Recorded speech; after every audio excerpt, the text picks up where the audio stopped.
Hello students, मी Shivanand Kshirsagar 11चा फिजिक्सचा second paper या ठिकाणी मी तुम्हाला यावर्षी घेणार आहे.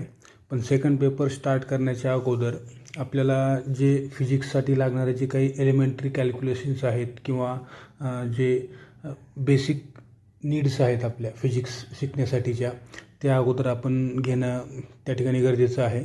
मग सुरुवातीला तौर सरांनी तुम्हाला युनिट्स अँड मेजरमेंट हा जो चॅप्टर आहे तो त्यांनी स्टार्ट केलेला आहे, बरोबर आहे. त्याचबरोबर आणखीन एक चॅप्टर आहे मॅथमॅटिकल मेथड्स, ज्याच्यामध्ये आपल्याला ज्या तुम्ही आता शिकत आहात फिजिकल क्वांटिटीज, त्याच्यामध्ये तुम्ही त्यांचं डिवायडेशन केलं as a fundamental quantity, derived quantities. तसंच आणखीन एक डिवायडेशन आहे स्केलार्स अँड व्हेक्टर्स. आणि त्याच्यानंतर एलिमेंटरी कॅल्क्युलस. एलिमेंटरी कॅल्क्युलस म्हणजे काय, जे बेसिक मॅथमॅटिक्स आहे, जे तुम्हाला 11th स्टँडर्डमध्ये असणारं जे आपलं फिजिक्सचं बुक आहे त्या बुकमध्ये असणारं जेवढं काही मॅथमॅटिक्सचा पार्ट आहे तो पार्ट या चॅप्टरमध्ये आपण पाहणार आहोत, बरोबर आहे. मी सेकंड पेपर तुम्हाला, आपला सेकंड पेपर जो आहे तो 9व्या चॅप्टरपासून स्टार्ट होतो, ऑप्टिक्सपासून. आता ऑप्टिक्स हा असा चॅप्टर आहे की ज्याच्यामध्ये जुन्या सिलेबसचा रिफ्रॅक्शन ऑफ लाईट आणि रे ऑप्टिक्स हे 2 चॅप्टर इन्क्लूड केलेले आहेत किंवा एकमेकामध्ये मिक्स केलेले आहेत. आणि ते दोन्ही चॅप्टर्स अशा पद्धतीने मिक्स केलेले आहेत की रिफ्रॅक्शन ऑफ लाईटचा एक पॉईंट, नंतर रे ऑप्टिक्सचा सेकंड पॉईंट, त्यानंतर परत रिफ्रॅक्शन ऑफ लाईटचा एक पॉईंट, परत रे ऑप्टिक्सचा एक पॉईंट. म्हणजे ते 2 चॅप्टर्स किंवा थोडक्यात आत्ताचा नवीन सिलेबसचा ऑप्टिक्स हा जर मी समजा या ठिकाणी स्टार्ट केला असता तर तुम्हाला खरोखरच फिजिक्स खूप अवघड आहे असं वाटलं असतं. त्याच्यामुळं तो सरळ सरळ न सुरू करता त्याच्या अगोदर जो आपला फिजिक्सचा बेस आहे, पहिला आणि दुसरा चॅप्टर, हे आपल्याला घेणं गरजेचं आहे. त्याच्यामुळं तौर सरांनी तुम्हाला युनिट्स अँड मेजरमेंट हा पहिला चॅप्टर स्टार्ट केला. त्याच्यामधला पण काही पार्ट तुम्हाला झालेला आहे जवळपास. त्याच्या पुढे म्हणजे तो पार्ट समजल्याशिवाय देखील तुम्हाला हा सेकंड चॅप्टर समजणं शक्य नव्हतं. त्यामुळं 3 ते 4 लेक्चर जे झाल्याच्यानंतर मी आज तुम्हाला हे माझं पहिलं लेक्चर या ठिकाणी स्टार्ट करतो आहे. मॅथमॅटिकल मेथड्स नावाचा जो चॅप्टर आहे एकदम सोपा आहे. याच्यामध्ये आपल्याला त्याच फंडामेंटल क्वांटिटीज किंवा ज्या फिजिकल क्वांटिटीज, ज्याला आपण भौतिक राशी असं म्हणतो, बरोबर आहे, ज्याला तुम्ही लेंथ, टाईम किंवा हीट असेल, जेवढ्या काही फिजिकल क्वांटिटीज आहेत, वेलॉसिटी आहे, ॲक्सलरेशन आहे, फोर्स आहे, वर्क आहे, एनर्जी आहे, या ज्या काही फिजिकल क्वांटिटीज तुम्ही फर्स्ट चॅप्टरमध्ये स्टडी करत आहात त्यांचं डिवायडेशन तुम्ही 2 याच्यामध्ये केलेलं आहे. एक फंडामेंटल क्वांटिटीज, ज्या 7 फंडामेंटल क्वांटिटीज आहेत आणि 2 सप्लिमेंटरी आहेत. त्याच्यानंतर तुम्ही त्या डिराइव्ड क्वांटिटीज, ज्या नंबर ऑफ फंडामेंटल क्वांटिटीज मिळून तयार झालेले आहेत, असं तुम्ही त्याचं डिवायडेशन केलं, ते पाहिलं. त्याच्या पुढे जाऊन त्याच फिजिकल क्वांटिटीज जे आहेत त्यांना आपण 2 टाईप्समध्ये डिवाईड करतो. एक म्हणजे स्केलार्स आणि दुसरं आहे व्हेक्टर्स. मग या चॅप्टरमध्ये आपण काय स्टडी करणार आहोत तर फिजिकल क्वांटिटीज ज्या त्यांचे जे टाईप्स आहेत स्केलार्स आणि व्हेक्टर्स आणि त्यांच्याशी रिलेटेड असणारे जे काय ॲस्पेक्ट्स किंवा फिनॉमिनॉन आहेत ते आपण याच्यामध्ये स्टडी करणार आहोत. त्यानंतर इंट्रोडक्शन टू कॅल्क्युलस, म्हणजे याचा अर्थ बेसिक कॅल्क्युलेशन जे आहे, जसं की तुम्हाला हे झालेलं नाही, मी सांगणार तर योग्य नाही, आपण चॅप्टर पाहत असताना बघू, डेरिव्हेटिव्ह इंटिग्रेशन आहे ते आपण त्यावेळेस या चॅप्टरमध्ये पाहणार आहोत. पण त्याच्या अगोदर आपल्याला याच्यामधला एकदम बेसिक पार्ट तो म्हणजे स्केलार्स आणि व्हेक्टर्स आपल्याला स्टार्ट करायचं आहे. तर त्याच्या अगोदर बघा इकडं इंट्रोडक्शनचा पार्ट आहे. ॲक्च्युअल सिलेबसला आज आपण या ठिकाणी स्टार्ट करतो. पाठीमागच्या चॅप्टरमध्ये तुम्ही काय पाहिलात, कुठलीही फिजिकल क्वांटिटी, त्या फिजिकल क्वांटिटीला तुम्ही काय केलात, एक नंबर आणि युनिटच्या फॉर्ममध्ये रिप्रेझेंट केलात. जसं की समजा फॉर एक्झाम्पल बोर्डची लेंथ तुम्ही त्या ठिकाणी समजा मेजर केली. हा एक बोर्ड आहे, या बोर्डची लेंथ तुम्ही मेजर केली, L = समजा 100 सेंटीमीटर. या ठिकाणी तुम्ही काय केलात, 100 हा एक नंबर आहे आणि सेंटीमीटर हे एक काय आहे, युनिट आहे. नंबर आणि युनिटच्या फॉर्ममध्ये तुम्ही आत्तापर्यंत फिजिकल क्वांटिटीज कशा रिप्रेझेंट करतात हे तुम्ही पाहिलं होतं. परंतु एवढंच सफिशियंट आहे का तर नाही. फक्त एवढ्याच नंबर आणि युनिट या 2च क्वांटिटीचा किंवा 2च टर्म्सचा यूज करून आपण कुठलीही अशा काही फिजिकल क्वांटिटीज आहेत ज्यांना फक्त आपण नंबर आणि युनिटच वापरून रिप्रेझेंट करू शकत नाही. फॉर एक्झाम्पल समजा तुम्हाला असं सांगितलं, एखादा व्यक्ती आहे तो 10 किंवा 1 metre per second, 1 metre per second एवढ्या वेगानं काय करत आहे, चालत आहे किंवा पळत आहे समजा, बरोबर आहे. त्याचा वेग किती आहे, v is equal to 1 metre per second. मी तुम्हाला काय समजून सांगतो या ठिकाणी की कुठलीही फिजिकल क्वांटिटी किंवा बऱ्याच अशा काही फिजिकल क्वांटिटीज आहेत ज्या क्वांटिटीज रिप्रेझेंट करण्यासाठी फक्त नंबर आणि युनिट असून चालत नाही, तर आणखीन एक गोष्ट असणं गरजेचं आहे. ती कुठली ती आपण या ठिकाणी पाहणार आहोत. मग मी तुम्हाला एक्झाम्पल काय दिलं, समजा एक व्यक्ती आहे, त्याचा वेग आहे 1 मीटर पर सेकंद, बरोबर आहे. एवढ्या वेगानं तो चालत आहे. त्याच्यानंतर तुम्हाला सांगितलं की त्याचा टाईम इंटरवल दिला मी. समजा तो याच वेगानं 10 सेकंद चालत राहिला तर त्यानं किती डिस्टन्स कव्हर केलं हे तुम्हाला कॅल्क्युलेट करायला सांगितलं, बरोबर आहे. एक व्यक्ती आहे, तो एवढ्या वेगानं चालत आहे, किती वेळासाठी चालला, 10 सेकंदासाठी चालला, तर त्यानं किती डिस्टन्स कव्हर केलं. आपल्याकडं फॉर्म्युला तुम्ही आत्तापर्यंत काळ, अंतर आणि वेग यांच्यावर डिपेंड असणारे जे काही फॉर्म्युले आहेत तुम्ही स्टडी केलेले आहेत 10th स्टँडर्डपर्यंत. मग आता डिस्टन्स आपल्याला बेसिक फॉर्म्युला माहीत आहे, v is equal to distance travel divided by time interval. त्यानं चाललेलं अंतर डिवायडेड बाय लागलेला वेळ इज इक्वल टू त्याचा वेग असतो. आता इथं आपल्याला वेग माहीत आहे, त्याचा वेळ माहीत आहे, परंतु डिस्टन्स माहीत नाही. We have to calculate here distance. Therefore rearrange this equation for distance. S is equal to v into T, बरोबर आहे. Distance is equal to velocity into और स्पीड इंटू टाईम, बरोबर आहे. एस इज इक्वल टू त्याचा speed किती आहे 1 metre per second. Time किती वेळ लागला, किती वेळ घेतला त्यानं 10 सेकंद. म्हणजे त्यानं डिस्टन्स किती कव्हर केलं 10 सेकंदामध्ये. 10 मीटर एवढं डिस्टन्स त्यानं काय केलं, कव्हर केलं. पण तुम्ही सांगू शकता का तो नेमकं कुठल्या डायरेक्शनला गेला. 10 मीटर अंतर त्यानं कव्हर केलं, तो नॉर्थ डायरेक्शनला गेला का साऊथ डायरेक्शनला गेला का ईस्टला गेला का वेस्टला गेला, हे तुम्ही सांगू शकता का या ठिकाणी या डिस्टन्सवरून. नाही. म्हणजे थोडक्यात हा जो व्यक्ती आहे, हा व्यक्ती 10 मीटर चालत गेला, पण कुठे जाऊन पोचला आपल्याला माहीत नाही, बरोबर आहे. तो निघाला एका पर्टिक्युलर इथून निघाला, एका पर्टिक्युलर पॉईंटपासून तो निघाला, परंतु कुठं जाऊन पोचला हे सांगण्यासाठी आपल्याला त्या ठिकाणी डायरेक्शन सांगणं गरजेचं आहे. म्हणजे एक अशा काही फिजिकल क्वांटिटीज आहेत ज्या फिजिकल क्वांटिटीजला number, that is magnitude of that physical quantity, unit and as well as direction also needs. म्हणजे त्या ठिकाणी नंबर तर पाहिजेच, म्हणजे मॅग्निट्यूड पाहिजेच, बरोबर आहे. मॅग्निट्यूड पाहिजे, युनिट पाहिजे आणि डायरेक्शन देखील पाहिजे. त्याच वेळेस आपण त्या क्वांटिटीज रिप्रेझेंट करू शकतो. म्हणजे त्याला काय म्हणायचं, आता या ठिकाणी डिस्टन्सला आपण डायरेक्शन दिलं तर काय झालं, हे डिस्प्लेसमेंट झालं. ही यालाच म्हणतो आपण स्केलार्स आणि वेक्टर्स. आता या क्वांटिटीमध्ये जर पाहिलं आपण तर 10 मीटर ही काय आहे, स्केलार आहे. 10 मीटर म्हणजे काय, डिस्टन्स, हे स्केलार आहे. आणि जर त्याला आपण डायरेक्शन दिलं तर ते झालं डिस्प्लेसमेंट, म्हणजे ती झाली वेक्टर क्वांटिटी. ठीक आहे. म्हणजे याच्यावरून तुम्हाला फरक समजला असेल की काही अशा क्वांटिटीज आहेत ज्या क्वांटिटीजला फक्त मॅग्निट्यूड आणि युनिट या दोन गोष्टींचा यूज करून रिप्रेझेंट करता येते, आणि काही क्वांटिटीज अशा आहेत ज्यांना आपल्याला number as well as unit as well as direction या तिन्ही पण गोष्टी लागतात. जसं की आपण समजा एक सांगू शकतो, एक स्टोन आहे, दगड आहे, या दगडाचं mass m is equal to 10 kg आहे. याच्यामध्ये जर पाहिलं आपण तर 10 हा नंबर आहे आणि हे kg हे युनिट आहे. म्हणजे इथं आपल्याला समजतं की दगडाचं मास हे 10 किलोग्रॅम आहे. याच्यामध्ये आपल्याला डायरेक्शन सांगायची गरज नाही की दगडाचं मास वरच्या दिशेने 10 किलो आहे का खालच्या दिशेने 10 किलो आहे. त्या दगडाचं मास 10 किलो आहे, एवढं 10 किलोग्रॅम आहे, एवढं जरी आपल्याला समजलं तर याच्यावरून आपल्याला त्या फिजिकल क्वांटिटीची पूर्ण आयडिया येते, बरोबर आहे. परंतु या ठिकाणी डिस्प्लेसमेंट रिप्रेझेंट करत असताना आपल्याला नंबर, युनिट आणि डायरेक्शन या तिन्ही पण गोष्टी लागतात.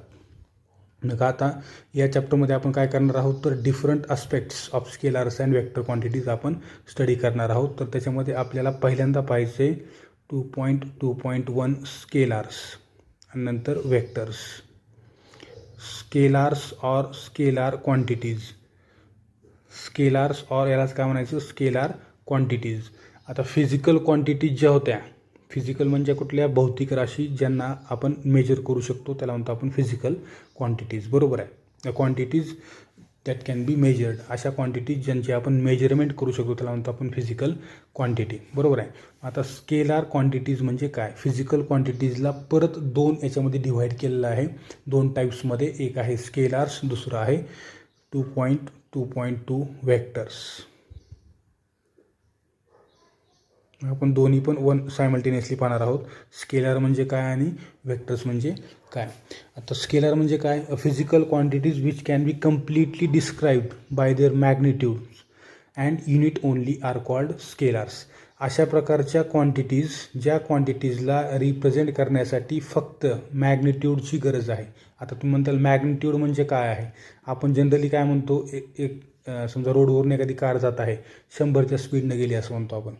100चा स्पीड म्हणजे काय, ॲक्च्युअल त्या व्हेकलचा स्पीड आहे 100 km/h एवढा, बरोबर आहे. 100 km/h म्हणजे याचा अर्थ त्या ठिकाणी त्या स्पीडचा फक्त आपण काय मॅग्निट्यूडचा उल्लेख केला. 100च्या स्पीडनं गेली म्हणजे काय, 100 ही त्याची काय आहे, किंमत आहे किंवा मॅग्निट्यूड आहे.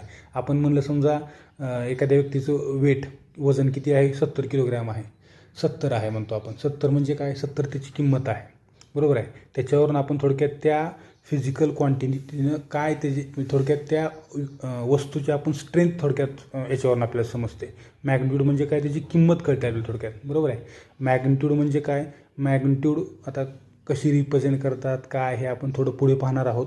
पण सुरुवातीला आपल्याला समजणं गरजेचं, मॅग्निट्यूड म्हणजे नंबर आहे, बरोबर आहे. मॅग्निट्यूड ही एक अशी क्वांटिटी, मॅग्निट्यूड म्हणजे काय, थोडक्यात नंबर आहे, ज्याला कुठल्याही प्रकारचं डायरेक्शनची वगैरे गरज नाही, ठीक आहे.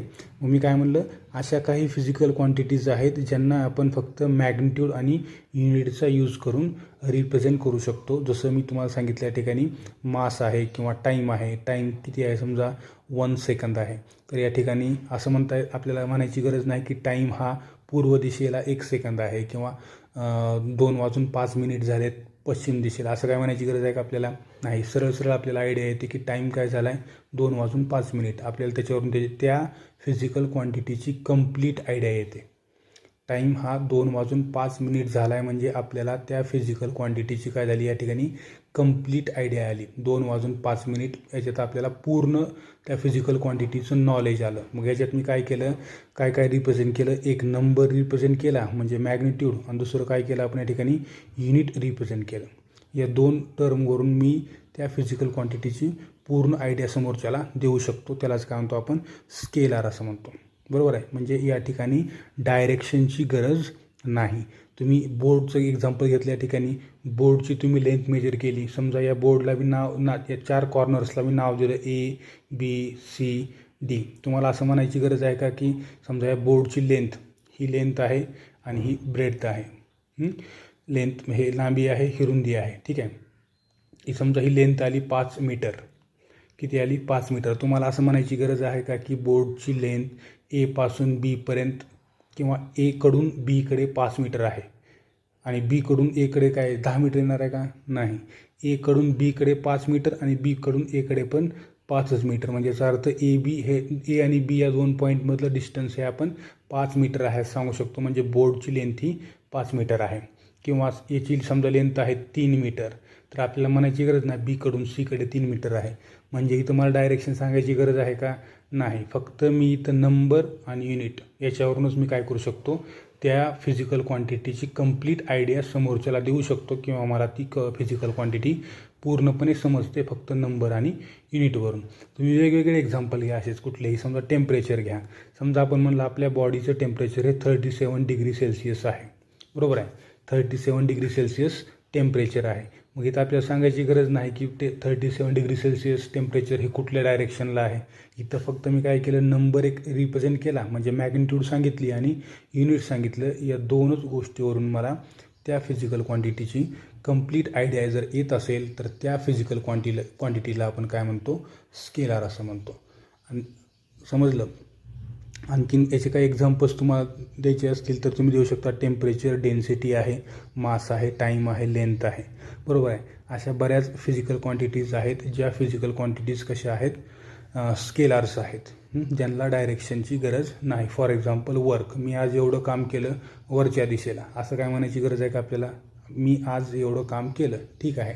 म्हणजे काम म्हणजे काय, थोडक्यात वर्क केलं आपण. किती 10 जूल एवढं वर्क मी आज केलं, बरोबर आहे. किंवा मी आज एवढी एनर्जी कन्झ्युम केली, बरोबर आहे.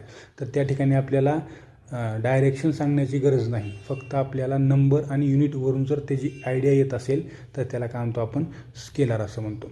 आता व्हेक्टर्समध्ये काय येतं, व्हेक्टरचे डेफिनेशन तुमच्या बुकमध्ये काय दिलेली आहे, a physical quantity which need magnitude as well as direction for their complete description are called vectors.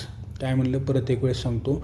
Vector म्हणजे काय, व्हेक्टर म्हणजे अशा प्रकारच्या फिजिकल क्वांटिटी ज्या फिजिकल क्वांटिटी रिप्रेझेंट किंवा डिस्क्राईब करण्यासाठी, त्यांना रिप्रेझेंट करण्यासाठी किंवा डिस्क्राईब करण्यासाठी मॅग्निट्यूड म्हणजेच नंबर आणि त्याच्यासोबतच दिशा म्हणजे डायरेक्शनची गरज आहे, त्याचं कंप्लीट रिप्रेझेंट करण्यासाठी. कशाचं, वेक्टर क्वांटिटीला कम्प्लिटली रिप्रेझेंट करण्यासाठी किंवा समोरच्या व्यक्तीला त्याची पूर्णपणे आयडिया येण्यासाठी मला direction as well as magnitude देखील सांगणं गरजेचं आहे. जसं मी आत्ता पाहिलं, इथं फक्त आपण मॅग्निट्यूडवरून समजते की ही क्वांटिटी स्केलर आहे, बरोबर आहे. म्हणजे ही क्वांटिटीची आपल्याला आयडिया येते किंवा ही क्वांटिटी लेंथ आहे, ही किंवा त्या फिजिकल क्वांटिटीची आपल्याला आयडिया या ठिकाणी येते फक्त मॅग्निट्यूडवरून.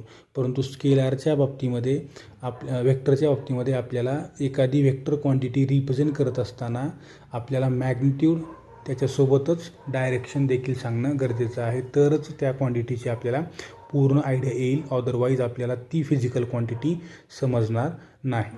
पण आता याच्या पलीकडे जाऊन जर आपण पाहिलं,